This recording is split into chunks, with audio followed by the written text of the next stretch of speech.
PASLIX menjadikan elit penguasa kucalana.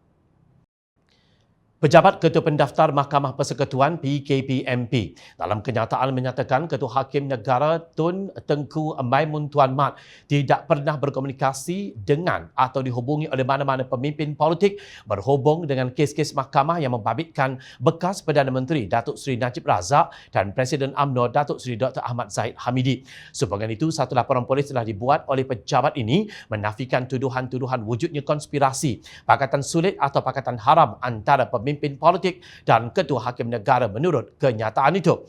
Kenyataan itu menyebut kes-kes yang belum selesai di mahkamah perlu berjalan dan diteruskan mengikut undang-undang tanpa sebarang campur tangan oleh Ketua Hakim Negara atau orang lain. Pejabat ini menegaskan bahawa pihak yang bertanggungjawab membuat dan menyebarkan tuduhan tersebut adalah bertujuan untuk memburukkan imej dan menyebabkan orang awam hilang kepercayaan terhadap badan kehakiman. Selain itu, tuduhan ini bertujuan untuk menjatuhkan pentadbiran keadilan dari segi perbicaraan kes yang belum selesai terhadap Najib dan juga Zahid.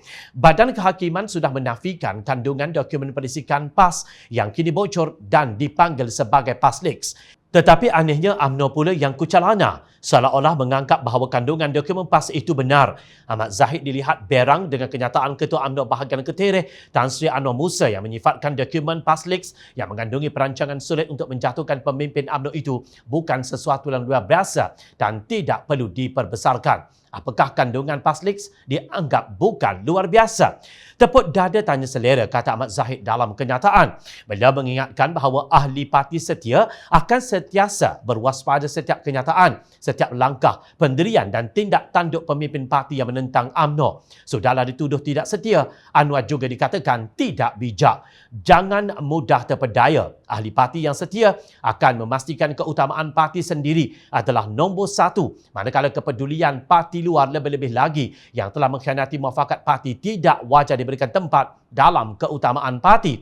Ketika musuh luar parti bermuslihat dan dengan licik cuba memperdaya parti lawan menggunakan pelbagai taktik dan strategi, kita sebagai orang parti dari ahli biasa ke peringkat bahagian parti perlu lebih bijaksana dalam membaca gerak-geri lawan. Jangan pula tindak tanduk kita umpama musuh parti luar yang sama menari ikut rentak mereka, tegas Ahmad Zahid. Beliau menganggap kenyataan Anwar itu bukan kebetulan kerana telah berulang kali bertentangan dengan dasar parti. Sekali kita bersetia, janganlah berdehaka kepada parti. Tanpa parti tiadalah jawatan menteri atau lantikan politik, ujarnya. Terdahulu Anwar berkata dokumen PASLIX itu hanyalah catatan pemimpin PAS dalam mencari fakta mengenai pandangan beberapa pemimpin parti lain. Kecuali parti itu berada dalam gabungan kita dan tiba-tiba dia buat perkara yang menentang kita. Itu peliklah. Tapi kita UMNO yang mengisytiharkan tidak bersama dengan mereka dalam pilihan raya akan datang. Jadi kalau mereka sedang membuat penilaian untuk mengetahui apa yang mereka patut lakukan, pada saya itu perkara lazim dan kita tidak ada hak untuk mempetikai, katanya lapor bernama. Setelah dibidas oleh Presiden partinya, Anwar menjawab tentang tuduhan berhubung kesetiaannya kepada UMNO. Katanya ada orang membuktikan kesetiaan mereka kepada parti dengan menuduh pihak lain tidak setia. Kesetiaan pada parti memang amat penting. Ia berbeza dengan setia kepada individu yang kadang-kadang dianggap sebagai tanda setia pada parti. Kesilapan individu, perlakuan individu yang menyalahi roh, matlamat dan semangat perjuangan parti tidak boleh menuntut kesetiaan kerana itu individu dan bukannya parti, katanya. Menurut beliau, parti sering dijadikan perisai tindakan peribadi sedangkan parti tidak boleh diurus sebagai hak peribadi. Membelakangi mandat parti tidak menjunjung amanah parti, tindakan tidak patuh kepada keputusan parti lain ditetapkan parti lain, dibuat di luar pengetahuan parti, membohongi parti adalah antara tanda tidak setia kepada parti, ujarnya. Kata Anwar, percubaan mempertikaikan kesetiaan para sahabat yang diketahui siang malam sepanjang hayat berjuang demi parti bukan satu cara yang baik. Ia satu tindakan menanam kebencian sesama ahli yang hanya akan melemahkan parti. Usah menikam dalam senyuman, tegasnya. Terdahulu Naib Presiden PAS Datuk Seri Dr. Ahmad Samsuri berkata beliau menganggap dokumen PASLIX itu sebagai sampah. Kenyataan itu turut disokong oleh Setiausaha Agung Perikatan Nasional Datuk Seri Hamzah Zainuddin yang menafikan gabungan itu mengadakan perbincangan untuk menjatuhkan beberapa pemimpin UMNO. Dokumen PASLIX bukanlah pertama kali PAS dilanda kontroversi akibat kebocorannya. Sebelum ini, satu audio rakaman suara seorang pemimpin PAS tentang pemimpin parti itu menerima jutaan ringgit duit UMNO telah bocor dan tular.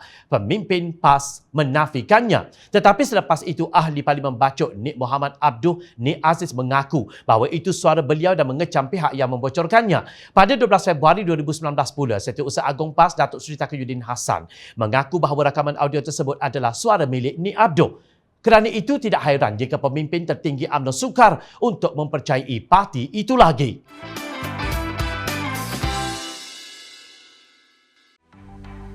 Mencari maklumat dan berita politik yang bebas, kupasan yang tepat, panas. Dapatkannya secara eksklusif hanya di Jom Channel. Komitmen kami, rentasan berita Isnin hingga Jumaat. Berbicara dan isu semasa, kami garapkan secara langsung. Panel-panel berkaliber dan profesional. Interaktif, pandangan anda kami raikan. Jangan lupa bersama kami di setiap hujung minggu dalam edisi khas mingguan. Jom Channel, moving forward, sharing a new experience.